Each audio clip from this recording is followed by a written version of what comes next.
And the gentleman from California and the gentleman from Nebraska both wish to yield time. Yes, I'm pleased to yield 2 minutes to our distinguished colleague from Texas, Mr. Hall. And Mr. Speaker, I also yield 2 minutes to the distinguished gentleman.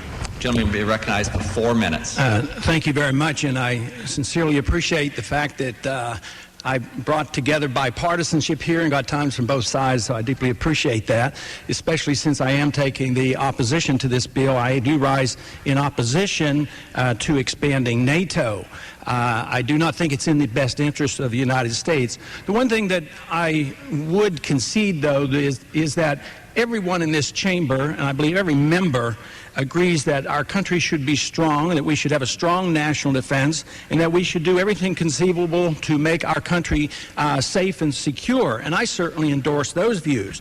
It just happens that I believe that membership in organizations like NATO tends to do the opposite, tends to weaken us and also makes us more vulnerable. But that's a matter of opinion, and we have to debate the merits of the issue and find out what is best for our country. But I think the bill is motivated for 2 reasons. One is to increase the sphere of influence into Eastern Europe. Who will be the greatest influence on the commercial aspects of Eastern Europe? And so there's a commercial interest there. As well as in this bill, there's $55 million of foreign aid, which I think a lot of Americans would challenge on whether or not, under these circumstances, whether or not we should be sending another $55 million overseas. We have this debate now mainly because we've had the demise of the Soviet system, and there's a question on what the role of NATO should be and what the role of NATO really is. It seems that NATO is out in search of a dragon to slay. It appeared that way during the Kosovo and Serbian crisis, where it was decided that NATO would go in and start the bombing in order to help the Kosovars and to undermine the government of Serbia.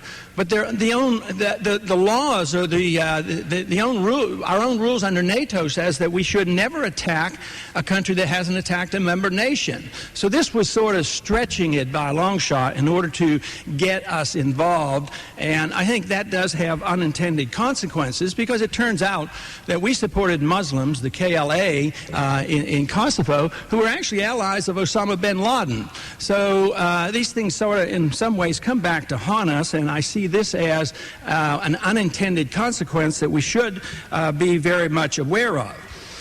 But overall, I oppose this because I support a position of a foreign policy of non-interventionism, foreign non-interventionism out of interest of the United States. And I know the other side of the argument, the United States' interests are best protected by foreign intervention and many, many entangling alliances.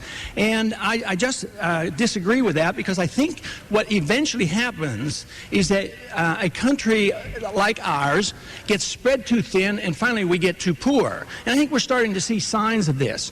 We have 250,000 troops around the world in 241 different countries. And when the crisis hit with the New York disaster, it turned out that our planes were so spread out around the world that it was necessary for our allies to come in and help us. And this is used by those who disagree with me as a positive and say, see, it works. NATO is wonderful. They'll even come and help us out. I see it as sad and tragic that we spend, last year, I think it was over $325 billion for national defense. And we didn't even have AWACS plane to protect us. You know, during that time, when we have our tragedy in New York, we probably had cities that we paid to protect better than our own cities. I mean, if planes went awry or astray in Korea or Haiti or wherever, I think that they probably would have been shot down. So I see this as a tragedy, and I hope we will all give some consideration for non-intervention. Gentleman from California.